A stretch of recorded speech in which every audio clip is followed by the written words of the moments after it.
ये अपने सीनियर भुर्वे को ढूंढते हैं उन्हें ये बात बताने के लिए, लेकिन वो कहीं दिखाई नहीं देते। कुछ ही मिनटों बाद उन्हें भुर्वे जमीन पर पड़े हुए दिखाई देते हैं। दस्तगीर उनकी सांसें चेक करने की कोशिश करते हैं तो उन्हें पता चलता है कि वो जिंदा नहीं है। दस्तगीर इमीडिएटली समझ जाते हैं कि यहाँ क्या हो रहा है। अस्सलामुअलैकुम, welcome back to my channel Newton's third. Guys welcome है आप सबका मेरे चैनल न्यूटन्स थर्ड पर। तो दोस्तों उम्मीद है कि आप सब खैरियत से होंगे, मजे में होंगे, एंजॉय कर रहे होंगे। दोस्तों आज एक नई वीडियो पर रिएक्शन करेंगे। वीडियो देखने से पहले अगर आप मेरे चैनल पर न्यू हैं या पुराने हैं और अभी तक आपने मेरे चैनल को सब्सक्राइब नहीं किया तो दोस्तों जल्दी से जल्दी चैनल को सब्सक्राइब कर लो ताकि मेरी आने वाली हर नई वीडियो को सबसे पहले आप देख सकें। तो दोस्तों बिना किसी देरी की वीडियो की तरफ चलते हैं, जुड़े रहिए हमारे साथ वीडियो के एंड तक।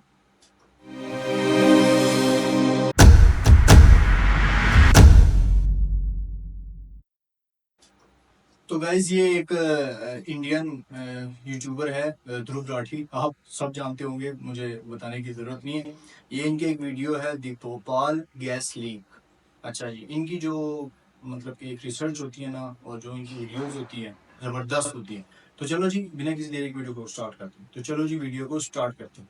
नमस्कार दोस्तों, 3 दिसंबर साल 1984 रात के करीब 12 बजे भोपाल के ट्रेन स्टेशन भोपाल जंक्शन पर स्टेशन सुपरिटेंडेंट एच.एस. भुर्वे और डेप्यूटी स्टेशन सुपरिटेंडेंट गुलाम दस्तगीर अपनी रात की ड्यूटी कर रहे थे। रात को 1 बजे के करीब इस स्टेशन पर गोरखपुर बॉम्बे एक्सप्रेस की ट्रेन पहुंचती है और दस्तगीर अपने केबिन से बाहर निकलते हैं कि तभी अचानक से इनकी आंखें जलने लगती हैं और गले में खराश हो जाती है। ये अपने सीनियर भुर्वे को ढूंढते हैं उन्हें ये बात बताने के लिए, लेकिन वो कहीं दिखाई नहीं देते। कुछ ही मिनटों बाद उन्हें भुर्वे जमीन पर पड़े हुए दिखाई देते हैं। दस्तगीर उनकी सांसें चेक करने की कोशिश करते हैं तो उन्हें पता चलता है कि वो जिंदा नहीं है। दस्तगीर इमीडिएटली समझ जाते हैं कि यहाँ क्या हो रहा है। असल में बात क्या है कि इस भोपाल जंक्शन स्टेशन से करीब 1 किलोमीटर दूर एक यूनियन कार्बाइड की फैक्ट्री है जहां एक बेहद खतरनाक हादसा हो गया है। यूनियन कार्बाइड से गैस लीक हुआ है। 50,000 पाउंड जहरीली गैसेस इस फैक्ट्री से लीक हो रही हैं। MIC, हाइड्रोजन साइनाइड, फॉस्जीन, ढेर सारी जहरीली गैसेस इस फैक्ट्री से निकलकर अब बड़ी तेजी से शहर में चारों तरफ फैल रही हैं।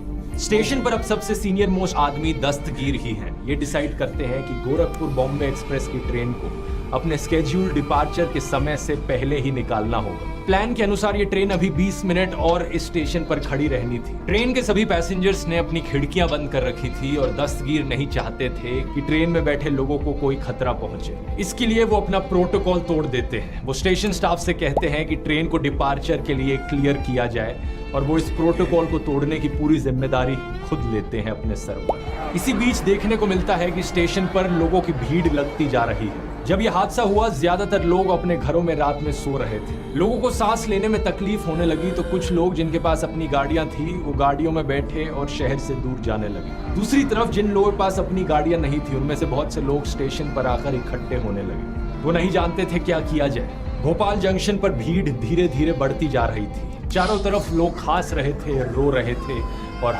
उल्टियां कर रहे थे। दस्तगीर एक प्लेटफॉर्म से दूसरे प्लेटफॉर्म पर भाग रहे थे। लोगों की जिस तरह मदद हो सके मदद करने की कोशिश कर रहे थे। ये आसपास के स्टेशंस पर एक SOS कॉल देते हैं जिसके चलते 4 एम्बुलेंसेस, पैरामेडिक्स और रेलवे डॉक्टर्स भी लोगों की मदद करने में जुट जाते हैं। इस सब के बावजूद इस जहरीली गैस से बचना बहुत मुश्किल था।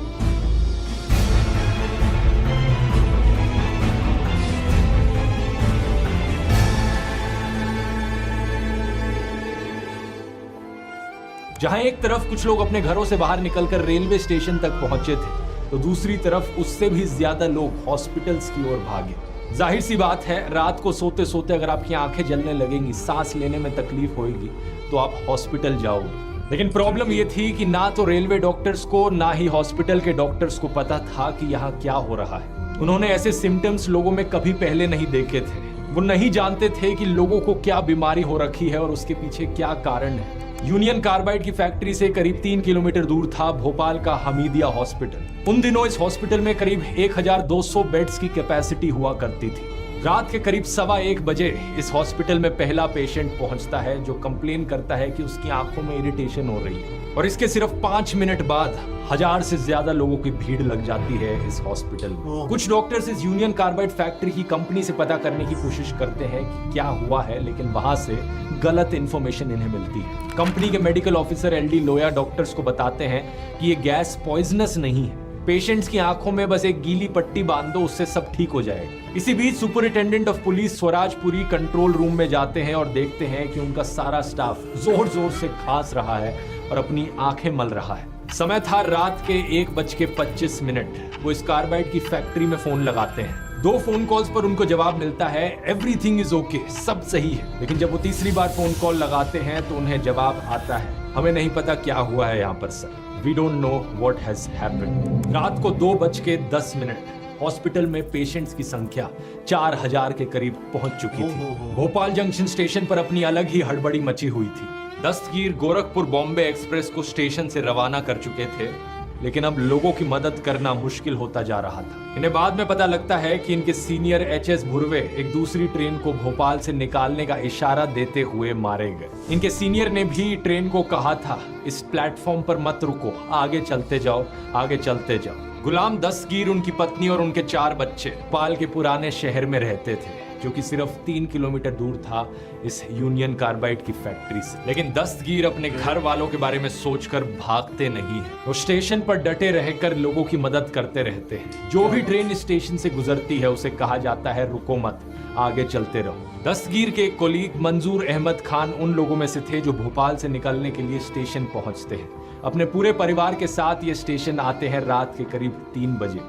इन्हें देखने को मिलता है कि दस्तगीर प्लेटफॉर्म से प्लेटफॉर्म भाग रहे हैं, लोगों को अटेंड कर रहे हैं, अपने बारे में और अपने परिवार के बारे में बिना सोचे। नेटफ्लिक्स पर दोस्तों एक नई सीरीज आई है द रेलवे मैन, जो इन्हीं असल जिंदगी की कहानियों से इंस्पायर्ड है। कैसे हमारे ये अनजान अनसंग हीरोज उस रात अपना काम कर रहे थे इस जहरीली गैस से लड़ते हुए। ये सीरीज यशराज एंटरटेनमेंट की भी पहली सीरीज है किसी OTT प्लेटफॉर्म पर। ट्रेलर देखकर ही आप समझ जाओगे कि कितने सस्पेंसफुल और थ्रिलिंग तरीके से उस रात की कहानी को इस सीरीज में दर्शाया गया है। स्टेशंस और अस्पतालों में मौजूद डॉक्टर्स और पैरामेडिक्स जहां एक तरफ पूरी कोशिश कर रहे थे अपनी लोगों की जान बचाने की, वहीं दूसरी तरफ सही मायनों में वो एक्चुअली जानते नहीं थे कि इस बीमारी को ट्रीट कैसे किया जाए। ज्यादातर डॉक्टर्स ने उस वक्त आंखों की जलन को ठीक करने के लिए आई ड्रॉप्स दे दी पेशेंट्स को, इन्फ्लेमेशन के लिए स्टेरॉइड्स दे दिए और एंटीबायोटिक्स दिए सेकेंडरी इन्फेक्शन प्रिवेंट करने के लिए, और पेट में जो दिक्कत थी उसके लिए एंटी एसिड्स दे दिए। लेकिन असली ट्रीटमेंट तो तभी करी जा सकती थी जब पता लगे कि ये गैस एक्चुअली में है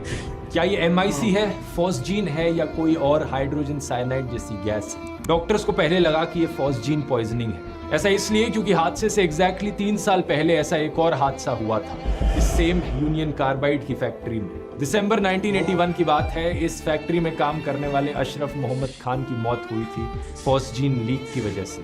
दूसरी तरफ कंपनी की तरफ से बोला जा रहा था कि ये MIC है, इससे कुछ होएगा नहीं, लेकिन सिर्फ इरिटेशन होगी तो बस गीली पट्टियां बांध लो आंखों पर। वैसे MIC की वेपराइजेशन 38 डिग्री सेल्सियस पर होती है, जो कि काफी ज्यादा टेम्परेचर है। वहीं दूसरी तरफ फॉस्जीन सिर्फ 8 डिग्री पर वेपराइज हो जाती है। और भोपाल में दिसंबर की ठंड थी तो यही अज्यूम किया डॉक्टर्स ने कि ये गैस फॉस्जीन ही होगी। किसी को ये नहीं पता था कि जिस वक्त ये फैक्ट्री में हादसा हुआ उस वक्त टेम्परेचर 400 डिग्री सेल्सियस के करीब था। अमेरिका में बैठे कार्बाइड के मेडिकल डायरेक्टर बिपिन अवस्थिया ने भोपाल की अथॉरिटीज को इन्फॉर्म किया कि अगर साइनाइड पॉइजनिंग सस्पेक्ट करी जा रही है तो लोगों को एंटीडोट के तौर पर सोडियम थियोसल्फेट दिया जाना चाहिए। पहले किए गए एक्सपेरिमेंट्स में देखा गया था कि MIC जब जलती है तो वो ब्रेक डाउन हो जाती है हाइड्रोजन साइनाइड में, और हाइड्रोजन साइनाइड को यहाँ काउंटर करने के लिए सोडियम थियोसल्फेट एक सोल्यूशन था। लेकिन बिपिन अवस्थिया अपने इस बयान को 10 दिन बाद भोपाल में हो रही एक प्रेस कॉन्फ्रेंस के दौरान वापस ले लेते हैं। वो कहते हैं कि यहाँ कोई साइनाइड पॉइजनिंग नहीं हुई है तो ये एंटीडोट यूजलेस है। कंपनी की तरफ से एक स्टेटमेंट इशू करी जाती है, MIC साइनाइड नहीं है, इसे कंफ्यूज नहीं किया जाना चाहिए। MIC नेचुरली डिग्रेड कर जाता है एनवायरनमेंट में पानी के साथ रिएक्ट करके। लेकिन कंपनी की तरफ से स्टेटमेंट काफी लेट आई थी। इस वक्त तक ढेरों पेशेंट्स हॉस्पिटल में थे, अपनी ट्रीटमेंट का इंतजार कर रहे थे। तड़पते हुए पेशेंट्स की मदद करने के लिए 8 दिसंबर को German toxicologist max downer sodium thiosulphate की 50,000 डोजेस के साथ भोपाल आते हैं। डॉक्टर्स ने जब सोडियम थियोसल्फेट का इस्तेमाल किया तो पता चला कि एक्चुअली में सक्सेसफुल प्रूव हो रहा था। कई पेशेंट्स रिकवर कर रहे थे इसकी मदद से। लेकिन फिर एक पेशेंट की मौत हो जाती है इसे देने के बाद, और खबर फैलती है कि एक जर्मन डॉक्टर ने सोडियम थियोसल्फेट से हत्या कर दी। इसके चलते इस डॉक्टर को अपनी एंटीडोट्स के साथ वापस भेज दिया जाता है। गांधी मेडिकल कॉलेज के सीनियर प्रोफेसर सोडियम थियोसल्फेट के यूज को रिजेक्ट कर देते हैं। डॉक्टर MN नागू जो डायरेक्टर थे मध्य प्रदेश की हेल्थ सर्विसेज के उस वक्त, वो 13 दिसंबर को एक सर्कुलर में बताते हैं, under no circumstances shall sodium thiosulphate be given unless it is correctly and conclusively proved in the laboratory that it is cyanide poisoning. इस सब के बावजूद कुछ लोग कन्विंस थे कि लोगों को साइनाइड पॉइजनिंग ही हुई है। पहला तो इसलिए क्योंकि जब सोडियम थियोसल्फेट का इस्तेमाल किया जा रहा था कुछ पेशेंट्स पर तो उनमें एक पॉजिटिव इफेक्ट देखने को मिल रहा था, और दूसरा जब भोपाल मेडिकल लीगल इंस्टीट्यूट के डायरेक्टर डॉक्टर हिरीश चंद्रा ने बॉडीज की ऑटोप्सीज करी तो उनको साइनाइड पॉइजनिंग के लक्षण मिले। तो उन्होंने कहा कि हमें सोडियम थियोसल्फेट ही यूज करना चाहिए। हफ्तों बाद फरवरी में जाकर ICMR भी डॉक्टर्स को इंस्ट्रक्शंस देता है कि सोडियम थियोसल्फेट ही यूज करो। यहाँ सबसे बड़ा सवाल ये उठता है कि ये कंफ्यूजन क्यों पैदा हुआ। कंपनी की तरफ से भी, जिस कंपनी की ये फैक्ट्री थी, उन्होंने भी इतना कंफ्यूजन क्यों पैदा किया MIC और साइनाइड को लेकर। इसका सीधा जवाब है कंपनी एक बहुत बड़े कॉम्पोजिशन क्लेम के लपेटे में थी। वो पैसे बचाने के लिए MIC के साइड इफेक्ट्स को कम दिखाना चाह रही थी। तो दोस्तों क्या मतलब एक इमोशनल स्टोरी थी, बहुत ही मतलब अभी हमने सुना ही है, और मतलब कितनी एक ना तो गाइस कितनी इमोशनल स्टोरी थी। मतलब हमने सुना ही है तो हमें इतने मतलब अगर आप वीडियो के अंत तक जुड़े हुए थे तो कितनी इमोशनल स्टोरी भी हमने लास्ट सुनी है। तो उस वक्त जो हालात होंगे तो उसका हम अंदाज़ा नहीं लगा सकते कितना नुकसान हुआ, कितनी जानें गई होंगी। और ऐसे ही ना जैसे ये कह रहे थे कि एक है मूवी है द रेलवे मैन, तो बिल्कुल सेम उस मूवी में ना बिल्कुल खोल के इस जो ये हादसा हुआ था बिल्कुल खोल के उस मूवी में बताया गया। तो बहुत ही इमोशनल मूवी है वो।